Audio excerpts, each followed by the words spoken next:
Gary Rossington never wanted to be the face of anything. He never chased interviews, never craved the spotlight, and never tried to outshine his bandmates. While Ronnie Van Zant stood center stage like a southern preacher with a mic in his hand, and Alan Collins carved flaming trails across the fretboard, Gary Rossington stood slightly off to the side, silent, grounded, and emotionally dialed in. But one slide of his Les Paul guitar, and you instantly knew this was the soul of Lynyrd Skynyrd. And when he died in 2023, the final thread to the band's original heart snapped, and with it, a mystery that fans and insiders had quietly whispered about for decades finally surfaced. The truth? It's far more heartbreaking than anyone was prepared to hear. To understand the gravity of Gary Rossington's story, you have to go back not just to the formation of Skynyrd in Jacksonville, Florida, but to the invisible trauma that Gary carried for nearly half a century. He wasn't just a guitarist in a southern rock band. He was the last living witness to one of music's greatest tragedies,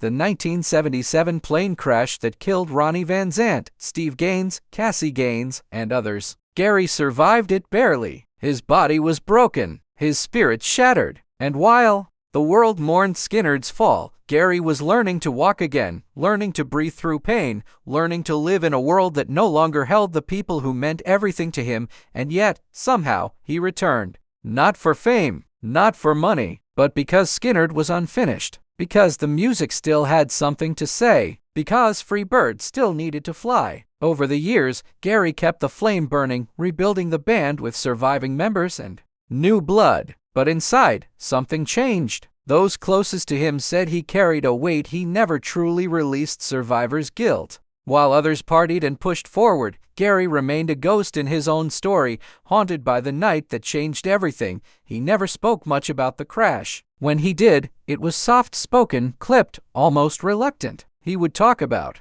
the music, the friendships, the chaos, but when asked how it felt to be the last one, he'd often fall quiet. Friends said he would disappear for days, sometimes emotionally shutting down. He turned to substances for a while, painkillers, alcohol, trying to numb the agony that never really left. He cleaned up. He relapsed. He came back again. Each time, thinner, quieter, more withdrawn. Gary wasn't just fighting the ghosts of the past. He was also navigating the business of keeping Skynyrd alive in a world that was moving on. Record labels wanted more hits. Promoters wanted bigger tours. But all Gary wanted was to keep the legacy intact, to honor the people he'd lost without turning their memories into merchandise. It wasn't easy. Disputes over royalties, branding, and who truly owned Lynyrd Skynyrd became louder in the 2000s. And yet, Gary stayed mostly silent. He let others talk. He let lawyers argue. He just kept playing. In the last few years of his life, his health declined. He had multiple heart procedures. His touring schedule was scaled back. And when he did take the stage, he often played seated,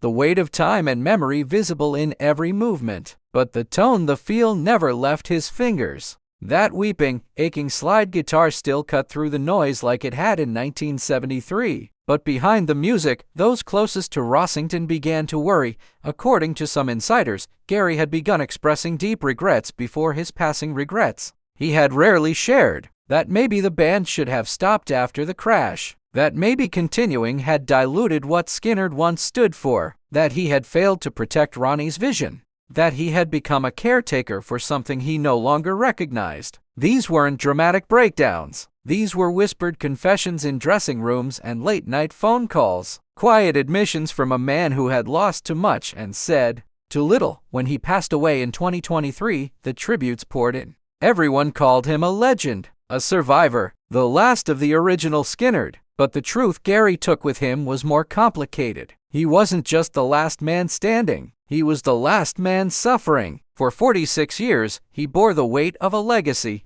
built on music, loss, and trauma. And while the fans heard solos, Gary heard screams. While we sang along to That Smell and Simple Man, Gary was haunted by the faces of friends frozen in time. The plane crash defined Skynyrd's mythology, but it nearly destroyed the man who lived through it. And now, in the wake of his death, documents and interviews have surfaced that shine a darker light on Gary's final years. Quiet disputes over ownership of the Skynyrd name, conflicts with management, struggles with health insurance for band members, a growing frustration that the legacy he protected was being commercialized beyond recognition. One close friend said Gary often spoke of feeling like a relic, a symbol, a ghost people wanted to pose with, but not understand. He smiled for the fans, but behind the curtain, he was tired. Tired of fighting. Tired of pretending the pain was gone. The mystery isn't why Gary Rossington was silent. The mystery is how he kept going for so long.